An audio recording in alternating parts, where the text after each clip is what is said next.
કાલે 14 સપ્ટેમ્બર 2024 શનિવારનો દિવસ છે। હું શ્રી રામચરિત માનસની ચર્ચા આગળ ધરું છું। ત્યારબાદ શ્રી સુગ્રીવજીએ શ્રી રામચંદ્રજીને કુદુંબી રાક્ષસના હાડકા અને તાળના વૃક્ષો બતાવ્યા અને શ્રી રામચંદ્રજીએ પરિશ્રમ કર્યા વગર જ તેમને પાડી દીધા। આવી રીતે શ્રી રામચંદ્રજીનો અપરિમિત બળ જોઈને શ્રી સુગ્રીવજીને વિશ્વાસ આવી ગયો કે શ્રી રામચંદ્રજી અવશ્ય વાલીનો વધ કરી દેશે। ત્યારબાદ જ્યારે શ્રી સુગ્રીવજીને જ્ઞાન પ્રાપ્ત થયું કે શ્રી રામચંદ્રજી સ્વતંત્ર ભગવાન છે, ત્યારે શ્રી સુગ્રીવજીએ શ્રી રામચંદ્રજીના ચરણોની વંદના કરી અને કહ્યું કે હે પ્રભુ શ્રી રામચંદ્રજી, હું તમારી અનન્ય ભક્તિ કરવા ઈચ્છું છું।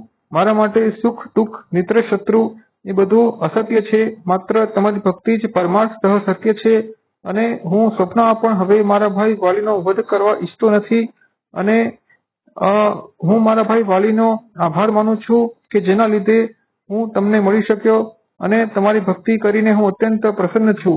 ત્યારબાદ શ્રી રામચંદ્રજીએ શ્રી સુગ્રીવજીને કહ્યું કે હે સુગ્રીવ, મારું વચન એ યથાર્થ છે, મારું વચન એ સત્ય છે। અર્થાત શ્રી રામચંદ્રજી તેમ કહે છે કે તેઓ વાલીનો વધ અવશ્ય કરશે અને શ્રી સુગ્રીવજીને રાજ્ય અવશ્ય મળશે। અને ત્યારબાદ કાકભૂ શુંડુજી ગરુડને કહે છે, હે ગરુડ, શ્રી રામચંદ્રજી એ જાણે મદારી એ વાંદરાઓને રમાડતો હોય છે તેવી રીતે આખા જગતની જે દોરી છે તે શ્રી રામચંદ્રજીના હાથમાં છે।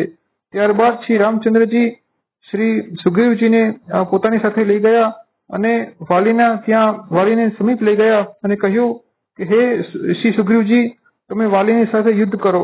અને ત્યારબાદ શ્રી સુગ્રીવજીએ વાલીને સામે જઈને ગર્જના કરી અને વાલીએ તરત જ શ્રી સુગ્રીવજીને તે લડવા માટે દોડી પડ્યો, પરંતુ વાલીની પત્ની તારાએ વાલીના પગ પકડી લીધા અને કહ્યું કે હે સ્વામી, તમે શ્રી સુગ્રીવજી સાથે યુદ્ધ ના કરો, કારણ કે શ્રી સુગ્રીવજીને સાથ આપનારા બે પરમ તેજસ્વી અને પરમ બળવાન રાજકુમારો છે, જેઓ કૌશલ નરેશ શ્રી દશરથજીના પુત્રો છે અને જેઓ યુદ્ધમાં કાળીને પણ હરાવી શકે તેમ છે।